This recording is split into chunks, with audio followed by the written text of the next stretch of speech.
Start your day with It's the Business. Here's Phil Dobbie. Today, as Liberty Steel struggles to survive, putting a question mark over the whole of the steel industry in the UK, should the government step in? Well, yes, says Professor David Bailey. I think the other reason is we really do need to shift steel towards much lower use of carbon and make it much greener. And there's an argument for doing that in the UK, again, rather than simply having what's called carbon leakage and us losing steel, but buying it from elsewhere, but in a very carbon-intensive way. So what do? Do they offer subsidies? Do they offer a bailout? Do we nationalise them? Can steel production in Britain ever turn a profit? Or are there other reasons why we need to have it made here? We'll look at all of that today. Plus these words from the health regulator yesterday on under 30s and the AstraZeneca vaccine. Should be offered an alternative COVID-19 vaccine in preference to the AstraZeneca vaccine. So have those words just added to the caution about vaccines from younger members of society? And will that slow down the rollout and hence the rate of economic recovery? We'll look at that today. Plus, Deliveroo drivers are on strike on the first day that you could freely buy and sell Deliveroo shares on the London Stock Exchange. We'll look at the impact that had. All of that coming up in the next half hour. It's Thursday, the 8th of April, 2021. It's my brother's birthday, actually. Not that he's going to be listening, but to the rest of you, good morning. And now, it's the business, making sense of it all with Phil Dobbie. Yes, good morning. Did you know we are one of just 2 million podcasts in the world? Apparently there are 2,004,462 podcasts on Apple Podcasts. Fortunately, only a third of them have had 10 episodes or more. And, you know, we're up to, what are we, 45, 46, something like that already, in fact. So that puts us, you know, that means we are probably about one of about 500,000. So, but there's still quite a few. I wondered why our audience numbers were taking a while to catch on.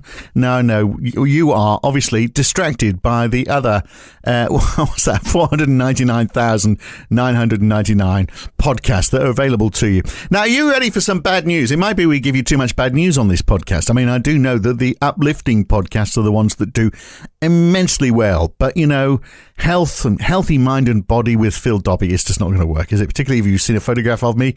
You're going to go, why would we listen to him?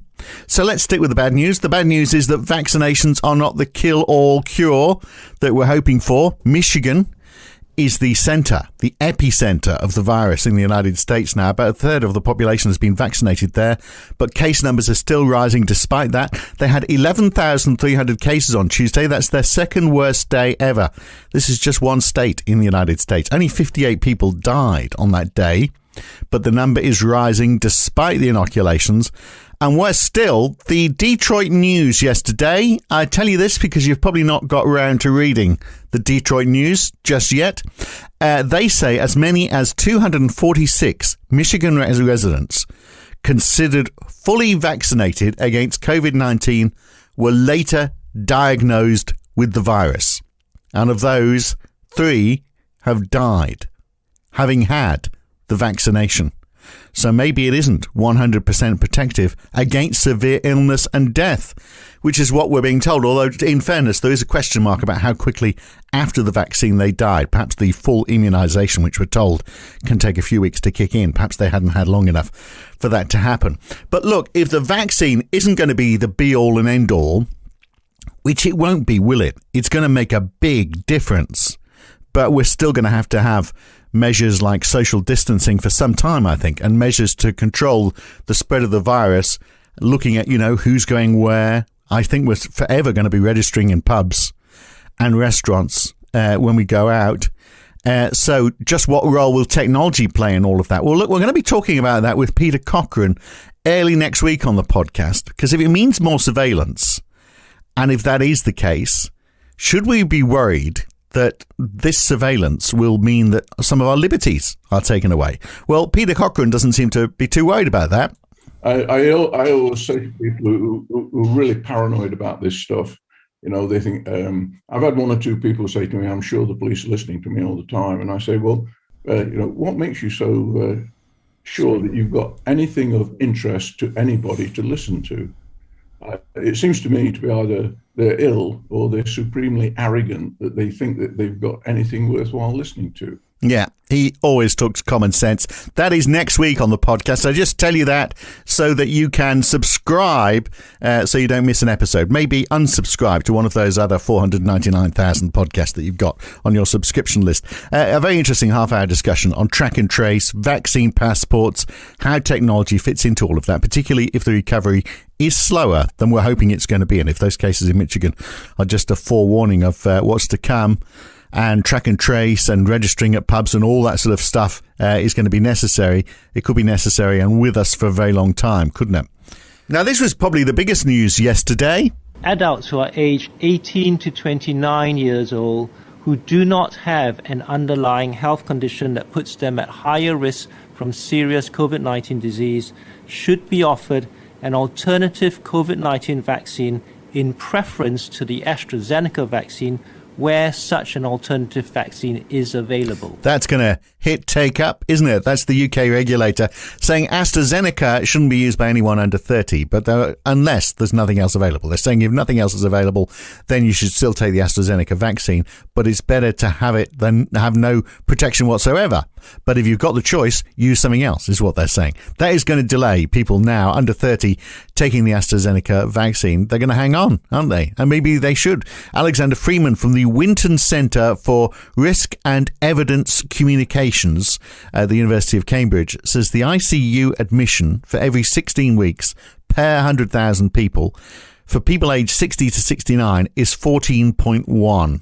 And the risk of serious harm in that age group, the 60 to 69 for the AstraZeneca vaccine, the risk of serious harm is 0.2 per 100,000 people. So it goes without saying, get the jab. You are much better taking it than not. But in the 20 to 29 age group, a different story. ICU admissions are 0.8 per 100,000 every 16 weeks. But the risk of serious harm is 1.1 per 100,000.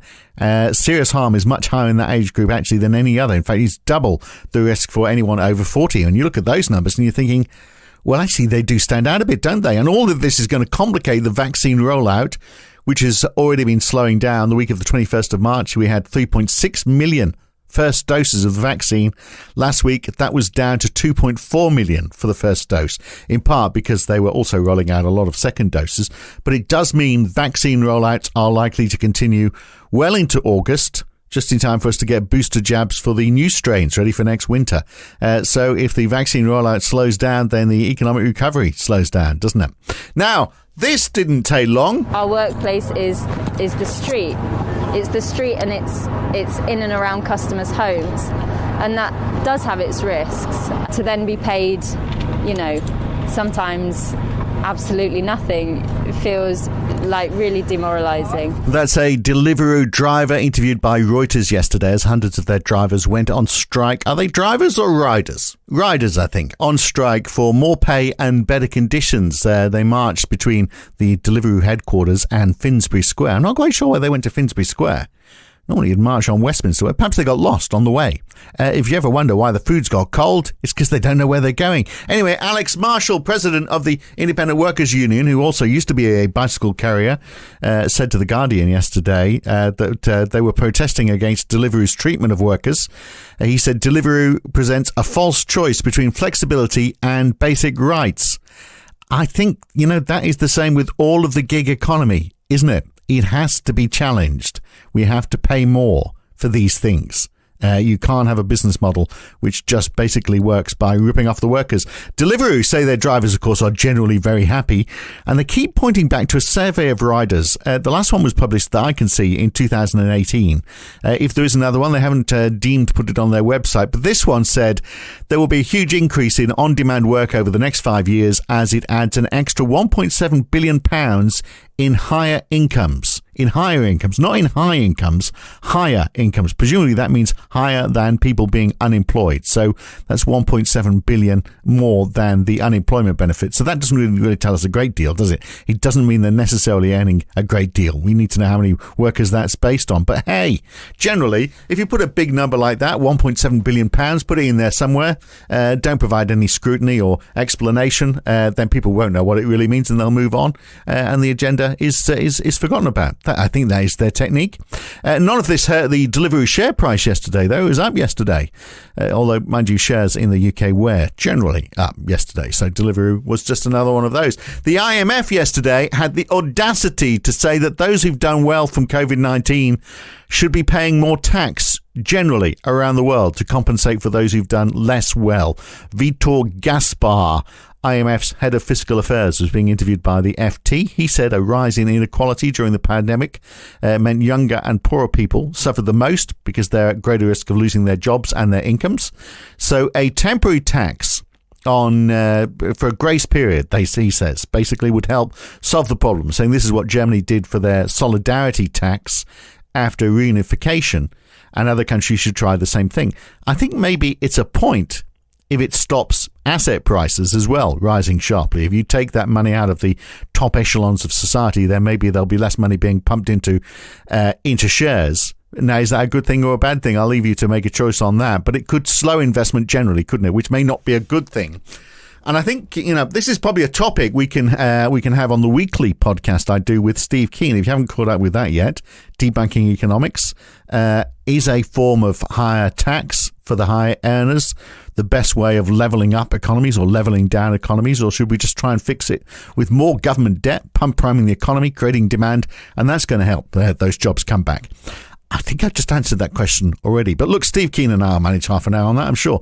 I'd said they got the audacity at the IMF because the IMF, when countries are in trouble, insist on restructuring the government with less public spending to try and balance the government's budget. So loans in exchange for austerity is pretty much how it works out. Anyway, look out for us discussing that in the Debunking Economics podcast. Go to debunkingeconomics.com and we'll do that in the next week or so. Now, let's look at steel. Today, we've all been following the story, of course, of Liberty Steel, whose future is left in the balance after the collapse of Greensill Capital. Sanjeev Gupta has said none of his plants are going to close on his watch, but maybe it won't be on his watch for much longer if administrators decide they're actually going to close it down, seeming as we're now having banks trying to recoup their losses.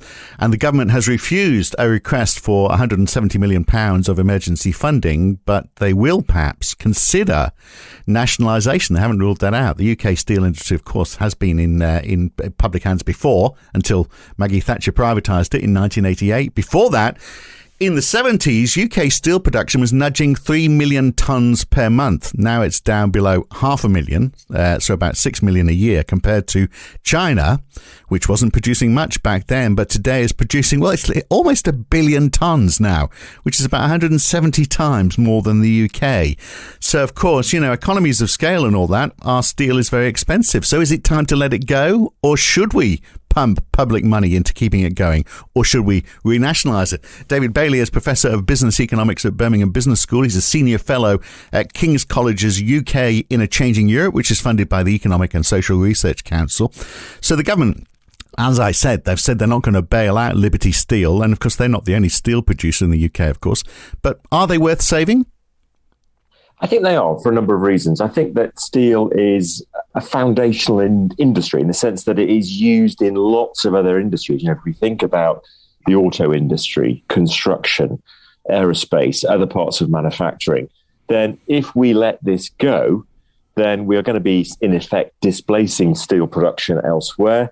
That's going to mean higher costs for UK manufacturing. And would also mean more transport and hence more in the way of greenhouse gas emissions. I think the other reason is we really do need to shift steel towards much lower use of carbon and make it much greener. And there's an argument for doing that in the UK, again, rather than simply having what's called carbon leakage and us losing steel, but buying it from elsewhere, but in a very carbon intensive way. Yeah. So there's good arguments, I think, for intervention, and also on things like defence grounds. If we're making warships and other defence products, we're probably going to need a steel industry actually to support that. Yeah.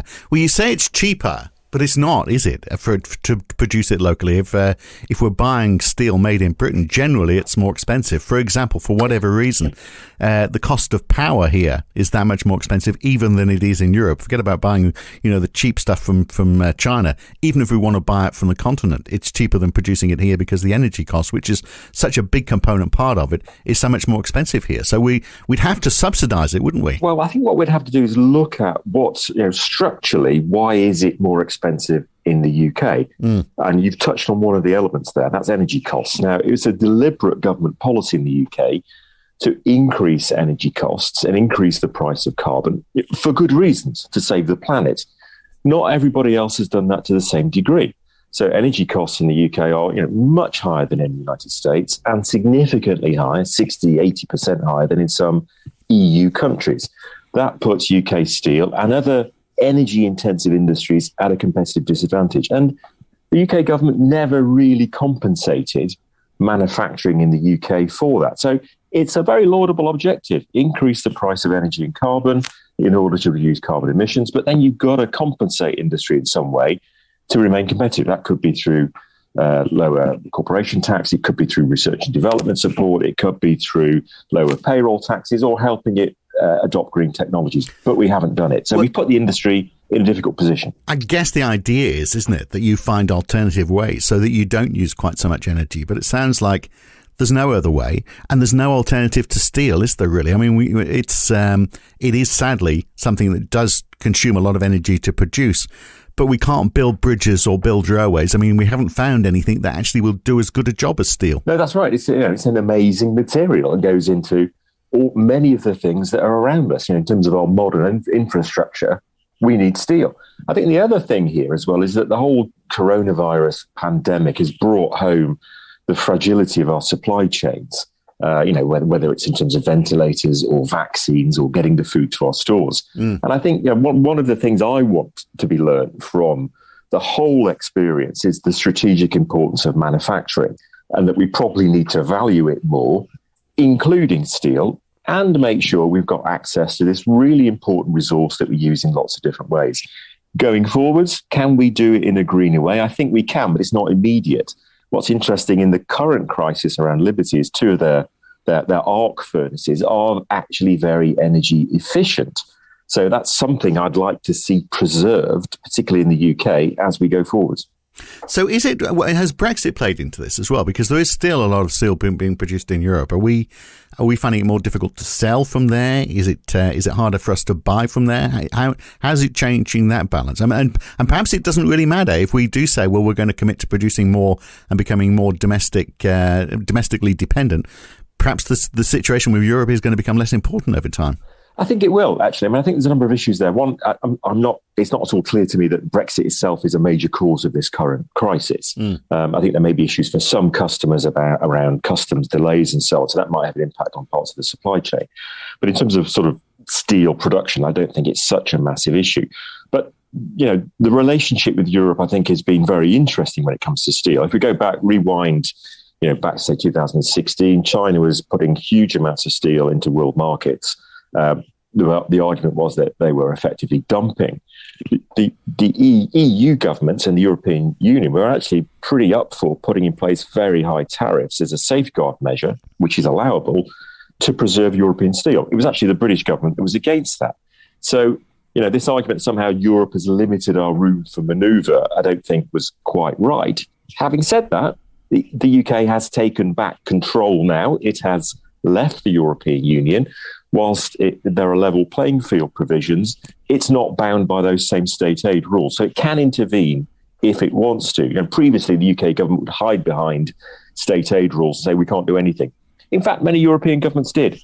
And it's time for the British government to come up with some sort of strategy to say how it will intervene and how it will try and transform the industry long term. Yeah. Are you confident they will? Or do you think there is a danger they will just say, yeah, we can get it cheaper than we can produce it locally, which is sort of like Margaret Thatcher's argument, wasn't it, really, during the 80s? This is an uncompetitive industry. Look, I was living in Teesside. I was at the heart and centre of all of this in the 1980s. And, there was a lot of animosity at the time because people were saying, hang on a second, we're closing down our steel industry. We're buying imported, subsidised steel steel from Germany.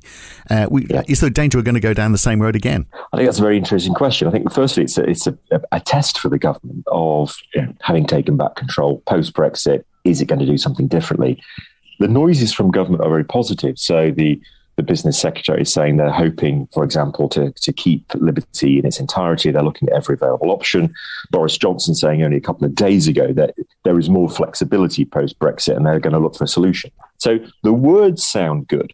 Whether ultimately the Treasury will buy that, often parts of government are quite keen on intervention, but then when it comes to the Treasury and spending money, who knows? I think there'll be a big fight within government. Politically, though, there's also a test for the government that Boris Johnson, remarkably won all these seats in so-called Labour's Red Wall in places where things like steel are important. So if they want to hang on to them, I think they have to be seen to trying to support those industries. Otherwise, there could be electoral damage for them. And the idea of nationalisation, I mean, that seems highly unlikely, doesn't it, with a Conservative government? But it might be, and I guess you've got the complication as well that Liberty Steel isn't the only steel manufacturer. So what do? Do you nationalise the lot and we go back to where we were with British Steel? But I mean, it could buy time, couldn't it? It could indeed buy time. I mean, I'm not sure we'll see a full-blown nationalisation, although that is a possibility. That's more unlikely. I think what we might see is something more like what happened with British Steel a few years ago. And what you had there was the government effectively took over running of the company for a while until it found a buyer. I think it got very lucky in finding a Chinese buyer for British Steel. This time it's going to be much more difficult. But this draws on an idea that we sort of put out there some time ago called a conservatorship, which they have in America, where companies can go into Chapter 11, bankruptcy, government appoints somebody to run the firm, they restructure it, they tackle underlying problems and then sell it on. Now, in the UK's case, in the case of British Steel, they did the first part, they ran the firm, but they didn't tackle the underlying issues like high energy prices or business rates or procurement policy in the UK. So we'd need a more holistic approach this time, run the firm, tackle the issues, and then hopefully sell it on to a buyer. Get a turnaround specialist in, isn't it? We need somebody not within the government the government can be running it, but we need some turnaround expertise as to how you fix the inherent problems. Right. So, and what about our relationship with Europe if we were to do that, though? If we were subsidising it, it becomes a case we're putting state aid into something which obviously Europe is not very happy for us to do, even though, of course, they do a heck of a lot of it themselves. That's absolutely right. So there are these level playing field provisions within the Brexit withdrawal agreement, the trade deal. So Europe will be scrutinising the European Union and other steel companies very closely what the UK does. Having said that, European governments are very adept at intervening to support companies and industries that they deem to be strategically important. So you've got lots of cases across the EU of government supporting steel. You've got energy compensation schemes, part nationalisation, different procurement policies, all sorts of interventions to support steel because they see it strategically important. So the UK now has a bit more flexibility. It needs to explore that. So I know you're an economist, not a metallurgist, but I mean, is one type of steel the same as any other? I mean, we keep on hearing, that the steel produced in China is not as good as the British stuff, and obviously, we've got to extract a bit of jingoism out of all of that because it's British. It's obviously best, but is China all that bad? I mean, we have had, a number of bridge collapses in China, haven't we? Which I don't know whether that's the steel or the way it was all put together.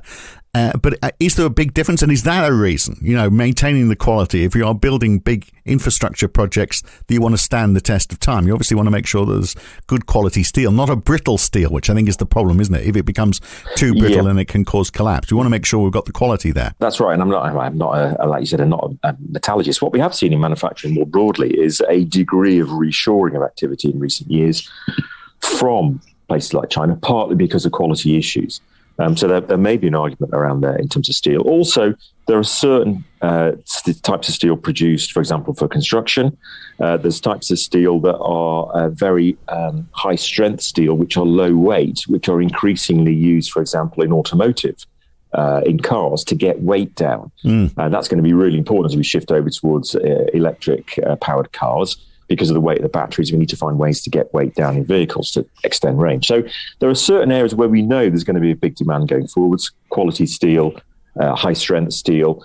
not only for new industries like cars, but also the big investments that are coming in terms of high speed 2, things like Hinkley Point in terms of nuclear power. So quality is going to be important. The government could actually build that in to its procurement rules. So we could look at how we procure steel, particularly when the state's a buyer. Yeah, and because there was I've looked at a public procurement document from the government, a compliance document from last year, and it seems a lot of the things that you need steel for, the answer has been, well, UK steel is not right for this. So, for example, the Dreadnought program, apparently, not the right type of steel produced here. The rail network, so we're building HS2, not the right sort of steel. Steel barriers on our motorways. Apparently, our steel isn't suitable for these projects. So if we're going to put some government subsidy behind all of this, I think you're right. We've got to look and say, well, what are these big projects which are going to carry us through the next couple of decades?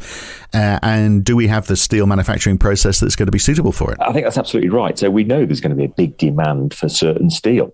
Expansion of the high-speed rail system, the next generation of nuclear submarines, warships, also things like nuclear power, whether it's large plants or small-scale modular plants. So we know there's going to be a demand for steel. Let's work out what types of steel that is and make sure the capacity is in the UK to meet that demand going forward. So it's about not only buying time by conserving a company or part of the industry, but addressing some of those structural issues underpin it: energy prices, business rates, procurement policy, so that once the state no longer has running of it, there's a viable private entity that can actually make a profit in the future. Do you think it will be, and this is the final question, it will ever be viable, or are we going to need to, and I guess the question is it viable if we're actually saying, well, okay, you're going to pay less for power than everybody else? I mean, that's a subsidy, but are we going to need other subsidies as well? Is it going to be an ongoing thing? I think it will be. I think that if we want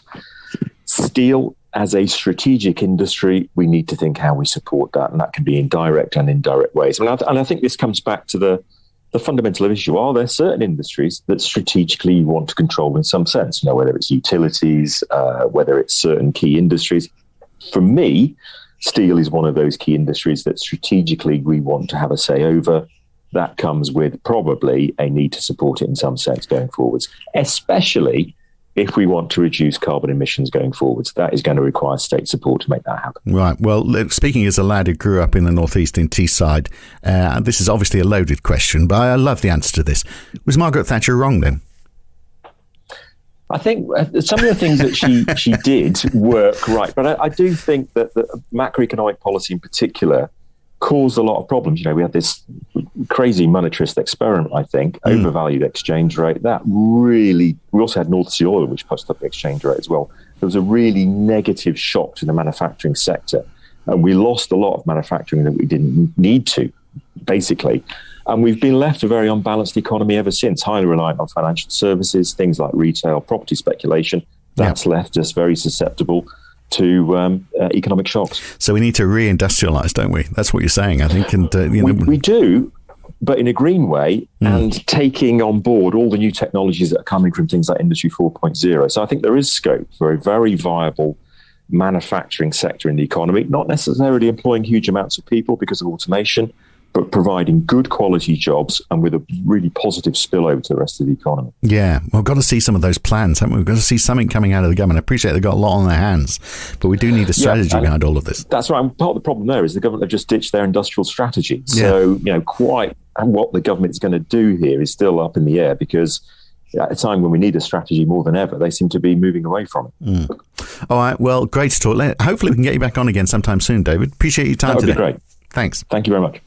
And before we go, let's have a look at some of the newspapers tomorrow morning. They are, as you might imagine, most of them focusing on the AstraZeneca vaccine. The Financial Times, under 30s get alternative to AstraZeneca, say jab advisors. An abrupt shift in guidance, they're saying. It is pretty much the same story on The Guardian. Jab confidence fears as under 30s offered alternative to AstraZeneca. This is the big concern, isn't it? That people are now not going to be happy to take the AstraZeneca vaccine. They're going to say no. Give me another one. 10 million adults under 30 were told that they would be offered an alternative, the paper says, to the Oxford AstraZeneca jab. amongst concerns over the risk of rare blood clots. That's the front page of The Guardian this morning. And the Metro, well, a different story. I'm not sure this warrants a front page headline. Britain getting back on track at last. Rail firms add services as we step out of lockdown. Well, you can imagine, wouldn't you? An extra 18,000 train services a day from next Monday, and thousands of extra staff hired to keep them clean, they say. And keep calm. Carry on jabbing is their headline at the bottom of the front page of the Metro. Look, there's other papers as well. Pretty much a similar story everywhere. Look, tomorrow we are going to look at, because it's a fairly important day on Monday, isn't it? As we see restaurants and pubs able to open, so long as people are prepared to sit outside in the beer garden in this Arctic weather, which it still will be on Monday. So it might be a bit of a fizzer, really, the whole reopening thing. But look, we will look at how catering manages its way, how the catering industry manages its way out and back. That is tomorrow morning on the podcast. Look, before we go, let's leave on a very positive note. I love this idea. This is from Stian Westlake, who's the CEO of the Royal Statistical Society. He says a policy idea, play out to help out. Give parents vouchers for summer holidays for kids' activities, for sports camps, drama, martial arts, music, all that sort of stuff. Now, it's in my imagination, or because we used to have local arts centres and local sports centres, local authorities used to do an awful lot, didn't they, over the summer holidays? In fact, early on in my career in St Albans, I was working on producing the material for what was a very extensive school holiday programme, so kids could get out and do stuff, whether it's sport or the arts, lots of it going on. He says if we gave these vouchers to people, it would broaden opportunities for the kids. It would be much better than extra school. Agree with that. And extra pounds for sports and arts organisations that have been hammered by COVID. Brilliant, isn't it? Plus, the added benefit, it would get kids off computer screens over summer as well. How many parents are fighting day in, day out to get their kids off screens and out doing something else? So, brilliant idea from Stian Westlake. I love it. That's it for today. Have a great Thursday. See you tomorrow morning. Thanks for listening. It's the Business with Phil Dobbie. Listen online at itsthe.business or wherever good podcasts are found.